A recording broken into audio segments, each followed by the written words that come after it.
Hello everyone, welcome to కథల సవ్వడి. ఈ వీడియోలో నేను అందమైన ముగ్గు వేస్తూ మీకు ఒక ఆసక్తికరమైన కథను షేర్ చేస్తున్నాను. ఆఫీస్కి బయలుదేరుతూ ఉన్న వసంత్ దగ్గరకు రమ హడావిడిగా వస్తుంది. మీ మామయ్య ఫోన్ చేశాడు వసంత్ అంటుంది. తనకు తెలిసిన వాళ్ళ అమ్మాయి చాలా అందంగా ఉంటుందంట, ఏదో కంపెనీలో జాబ్ కూడా చేస్తుందంట, ఒకసారి కలవమని చెప్పాడు అంటుంది. వసంత్, అప్పుడే పెళ్ళి వద్దని చెప్పాను కదమ్మా, మళ్ళీ మొదలెట్టావేంటి అంటాడు. రమ, అంటే ఏకంగా షష్ఠి పూర్తికి చేసుకుంటావా అని అడుగుతుంది. నీకు నచ్చిన అమ్మాయి దొరకాలంటే ఎన్నేళ్ళు పడుతుందో అని భయంగా ఉందిరా అంటుంది. వసంత్, నాకు నచ్చాల్సిన అవసరం ఏమీ లేదమ్మా, నీకు నచ్చితే నాకు నచ్చినట్లే అంటాడు. రమ, అయితే మామయ్యకు చెప్పి రేపు ఆ అమ్మాయి వాళ్ళ ఇంటికి వెళ్ళొద్దాంరా అంటుంది. వసంత్, అలాగే అమ్మ అని చెప్పి ఆఫీస్కి వెళ్ళిపోతాడు. తనకు నచ్చిన అమ్మాయినే వసంత్ పెళ్లి చేసుకుంటాను అని చెప్పడంతో రమ మురిసిపోతూ ఉంటుంది. తల్లి రమ తండ్రి శ్రీకాంత్తో కలిసి వసంత్ హారిక ఇంటికి పెళ్లి చూపులకు వస్తాడు. హారిక కూడా తన కంపెనీలోనే పనిచేస్తున్న విషయం తెలుసుకుని వసంత్ ఆశ్చర్యపోతాడు. హారికకు వసంత్కు ముందే పరిచయం ఉండడంతో ఇద్దరూ పెళ్లికి ఒప్పుకుంటారు. హారిక తండ్రి రమేష్ ఒక ప్రైవేట్ కంపెనీలో చిన్న ఉద్యోగం చేస్తూ ఉంటాడు. తల్లి అనిత గృహిణి. కూతుర్ని కష్టపడి ఇంజనీరింగ్ చదివించారు. హారిక పెళ్ళయ్యాక వీలును బట్టి సొంత ఫ్లాట్ కొనుక్కోవాలనుకుంటారు. ప్రస్తుతం వాళ్ళు అద్దె ఇంట్లో ఉంటున్నారు. ఇల్లు చిన్నదే అయినా నీట్గా సర్ది ఉంది. హారిక రమ శ్రీకాంత్లతో ఎప్పటినుంచో పరిచయం ఉన్నట్లు చక్కగా సరదాగా కబుర్లు చెప్తుంది. అంకుల్, ఆంటీ, మీకు ఒక విషయం ముందే చెప్పాలి అంటుంది. నేను అమ్మా నాన్నలకు ఒక్కటే కూతుర్ని. వాళ్ళు నన్ను చదివించి ఇంత దాన్ని చేశారు. వాళ్ళ బాధ్యత నాదే. నేను 3 బెడ్రూమ్ ఫ్లాట్ కొంటున్నాను. మీతో పాటు వాళ్ళు కూడా నాతోనే ఉంటారు. ఈ విషయం మీకు అభ్యంతరం లేకపోతే నేను పెళ్లికి ఒప్పుకుంటాను అంటుంది హారిక. రమ హారిక మాటలు ఆలోచిస్తూ ఉంటుంది. ఆడపిల్లైనా మగపిల్లవాడైనా పిల్లలు అమ్మా నాన్నల బాధ్యత తీసుకుంటామనడం మంచి విషయమే కదా అని అనుకుంటుంది. తనను ఇంత కష్టపడి పెంచిన తల్లిదండ్రుల బాగోగులు చూడడం పిల్లల కనీస బాధ్యత కదా అని అనుకుంటుంది రమ. ఇంటికి వచ్చాక శ్రీకాంత్తో ఈ విషయం గురించి మాట్లాడుతుంది రమ. శ్రీకాంత్, ఆ అమ్మాయి తన తల్లిదండ్రులను చూసుకుంటాను అని చెప్పడం న్యాయమైనదే కదా అంటాడు. అందరి సమ్మతితో వసంత్ హారికలకు పెళ్లి జరిగిపోతుంది. కొద్ది రోజులు హారిక అత్తవారింట్లో ఉంటుంది. ఆడపిల్లలు లేకపోవడంతో రమ శ్రీకాంత్ హారికను ఎంతో ప్రేమగా చూస్తారు. వీకెండ్స్లో అందరూ అనిత రమేష్ల ఇంటికి వెళ్ళేవారు. లేదంటే వాళ్ళైనా ఇటు వచ్చేవారు. అనితకు వంట చేయడం అంత బాగా రాదు.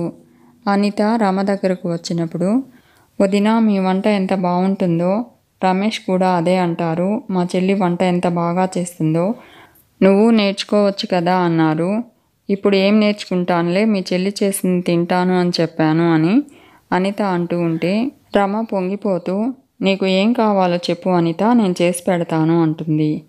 ఇక హారిక కొన్న ఫ్లాట్ రెడీ అవుతుంది. అందరూ కలిసి ఇంటిని అందంగా తీర్చిదిద్దుతారు. 3 బెడ్రూమ్ల ఫ్లాట్లో ఒక రూమ్ వసంత్ హారికలకు, రెండోది వసంత్ తల్లిదండ్రులకు, మూడోది హారిక తల్లిదండ్రులకు కేటాయిస్తారు. తమకు సొంత ఇల్లు ఉన్నప్పటికీ కొడుకు కొన్న ఇంట్లో కూడా తమకు ఒక రూమ్ కేటాయించడం రమకు శ్రీకాంత్కు చాలా ఆనందం కలుగుతుంది. గృహప్రవేశం రోజున వసంత్ హారికలు పూజ చేస్తూ ఉండడం చూసి నలుగురు ఆనందంతో పొంగిపోయారు.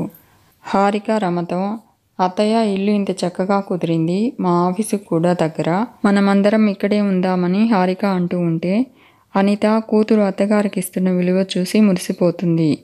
అత్తయ్య వాళ్ళు ఎలానూ అద్దె ఇంట్లోనే ఉంటున్నారు కదా, అది ఖాళీ చేసి ఇక్కడికే వచ్చేయమన్నాము అని వసంత్ అంటూ ఉంటే కొడుకు సంస్కారానికి పొంగిపోతాడు శ్రీకాంత్. ముందు మీ మామగారు వాళ్ళను షిఫ్ట్ అవ్వమను, మేము వస్తాంలే అన్న తల్లిదండ్రుల్ని ప్రేమగా చూస్తాడు వసంత్. అద్దె ఇల్లు ఖాళీ చేసి అనిత వాళ్ళు కొత్త ఫ్లాట్లోకి వస్తారు. రమ ఇల్లు అద్దెకిచ్చి మొత్తం మారిపోదాము అంటుంది. శ్రీకాంత్, వాళ్ళది అద్దె ఇల్లు కాబట్టి వాళ్ళకు అద్దె డబ్బులు మిగులుతాయి, మనది సొంత ఇల్లు కదా, కొంతకాలం ఉంటే మనకు పరిస్థితి అర్థమవుతుంది, అప్పుడు ఆలోచిద్దాం అంటాడు. ఉత్సాహంగా వెళ్ళిన వీళ్లను ఎంతో ఆనందంగా అందరూ ఆహ్వానిస్తారు. మీరొచ్చారు, ఇంటికే కళ వచ్చింది అంటుంది అనిత. అవునమ్మా, పిల్లలు ఆఫీస్కి వెళ్తే మాకు బోర్ కొట్టేస్తుంది, మీరుంటే మనకు కాలక్షేపం అని అంటాడు రమేష్. తర్వాత కొద్ది రోజులు సరదాగా గడుస్తాయి. అందరూ కలిసి కబుర్లు చెప్పుకుంటూ భోజనాలు చేయడం, గుడికి సినిమాలకు వెళ్ళడం, పార్కుకు వెళ్ళడం, ఇలా ఆడుతూ పాడుతూ గడిచిపోతాయి. రమ చేసిన వంటలు అందరూ లొట్టలు వేసుకుంటూ తింటూ ఉంటారు. రోజు కొత్త టిఫిన్లు, కొత్త వెరైటీలు చేయడం మొదలు పెడుతుంది రమ. వసంత్ సూపర్ బజార్ బిల్లులు ఎక్కువై టెన్షన్ పడుతూ ఉంటాడు. శ్రీకాంత్, రమేష్ బీపీ షుగర్లు ఎక్కువై హాస్పిటల్ చుట్టూ తిరుగుతూ ఉంటారు. రమ వంట చేస్తూ ఉంటే అనిత కూర్చుని కబుర్లు చెప్పడం తప్ప కనీసం కూరగాయలు కూడా తరిగిచ్చేది కాదు. రమకు మొదట్లో హుషారుగా అనిపించినా క్రమంగా అలసటగా ఉండేది. వంట చేశాక వంటగది సర్దకుండా వచ్చేసేది. తెల్లవారి పనమ్మాయి వచ్చేంత వరకు ఇల్లంతా చెత్త చెత్తగా ఉండేది. కాఫీ పెట్టేందుకు వంటింట్లోకి వచ్చిన హారికకు వంటిల్లు చూసి పిచ్చెక్కిపోయేది. ఎవరిని అనాలో తెలియక ఆ కోపమంతా వసంత్ మీద చూపేది. మొదట్లో రూమ్లో ఎవరికీ వినపడకుండా జరిగిన మాటల యుద్ధాలు క్రమంగా బయట అందరికీ వినిపించేవి. ఇల్లు శుభ్రంగా ఉండడం లేదని హారిక అంటే ఖర్చులు ఎక్కువయ్యాయని వసంత్ అందరికీ వినిపించేలా అనేవాడు.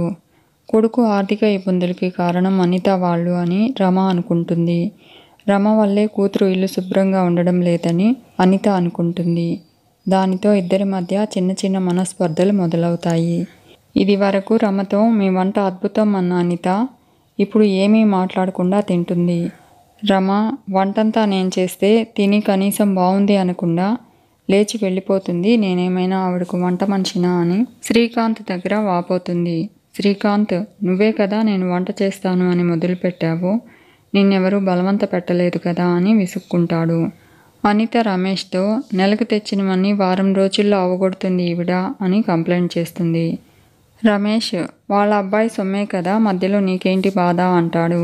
నీ చేతి వంట చాలా బాగుంటుంది అని చెప్పి అవి చేయి వదినా ఇవి చేయి వదినా అని నువ్వే కదా అడిగి అడిగి మరీ చేయిస్తూ ఉంటావు అంటాడు రమేష్.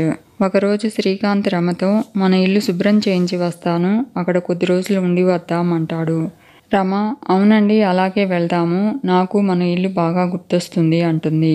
మర్నాడు హారిక వసంత్ల ముందు విషయం చెప్తాడు శ్రీకాంత్. వసంత్, ఎందుకు నాన్న, ఇక్కడ బాగానే కాలక్షేపం అవుతుంది కదా అంటాడు. శ్రీకాంత్, ఇల్లు అలా మూసి పెడితే పాడవుతుంది, అందుకే అక్కడ కొద్ది రోజులు ఉండి వస్తామంటాడు. రమ హారికతో సెలవుల్లో మీరే అటు రండి హారిక, మీకు కొంచెం రెస్ట్గా ఉంటుంది అంటుంది. హారిక వెంటనే అలాగే అంటుంది. పక్కనే ఉన్న అనితతో పిల్లలతో పాటు మీరు కూడా రండి అనిత అంటుంది. తాము తమ సొంత ఇంటికి వెళ్ళిపోతే హాయిగా తన కొడుకు సొమ్ము తింటూ కూర్చుంటారని మనసులో తిట్టుకుంటూ ఉంటుంది రమ. అనిత రమ వాళ్ళు వెళ్ళిపోతే కూతురుకి అల్లుడికి గొడవలుండవని సంతోషపడుతుంది. కానీ అనితకు ఆ సంతోషం ఎక్కువ కాలం నిలవలేదు. తనకు వంట చేయడం రాకపోవడం వల్ల తను చేసిన వంట నచ్చక హారికతో గొడవ పడుతూ ఉండేవాడు వసంత్. ఇదంతా చూస్తూ ఉన్న అనిత రమేష్తో మనకు అద్దె ఇల్లు చూడండి మారిపోదాము అంటుంది. రమేష్, మన పాత ఇల్లు ఖాళీగానే ఉంది, ఇవాళే వెళ్ళి అడ్వాన్స్ ఇస్తాను అంటాడు. అనిత, రమేష్ హారిక వసంత్ దగ్గరకు వెళ్ళి విషయం చెప్తారు. హారిక అనితతో మళ్ళీ అద్దె ఇల్లు ఎందుకమ్మా, వంట మనిషిని కూడా మాట్లాడాను, ఇప్పుడు నువ్వు వంట చేయాల్సిన అవసరం కూడా లేదమ్మా అంటుంది. రమేష్, లేదమ్మా, మీ ఇద్దరు చాలా మంచివాళ్ళు, మీరు అన్యోన్యంగా సంతోషంగా ఉంటే మాకది చాలమ్మా, మాకు ఓపిక ఉన్నంత వరకు మేము విడిగా ఉండాలని నిర్ణయించుకున్నామమ్మా, కాదనకండి అంటాడు. వసంత్, వద్దు మామయ్య, మీరిక్కడే ఉండండి అంటాడు. రమేష్, లేదు బాబు, కలిసుండి గొడవలు వచ్చే కన్నా దూరంగా ఉండి ప్రేమగా ఉండడం మంచిది అంటాడు. హారిక మాకు ఒకటే కూతురు కావచ్చు, కానీ మా వంటలో ఓపిక ఉన్నంత వరకు మేము తన మీద ఆధారపడదలుచుకోలేదు అంటాడు రమేష్. హారిక, పోనీలే, గొడవలు ఎక్కువ కాకుండా సామరస్యంగా వెళ్ళిపోతున్నారు, అది చాలు అని మనసులో అనుకుంటూ ఉంటుంది. మీకు ఈ వీడియో నచ్చితే లైక్ చేయండి, షేర్ చేయండి, తప్పకుండా సబ్స్క్రైబ్ చేసుకోండి. Thanks for watching.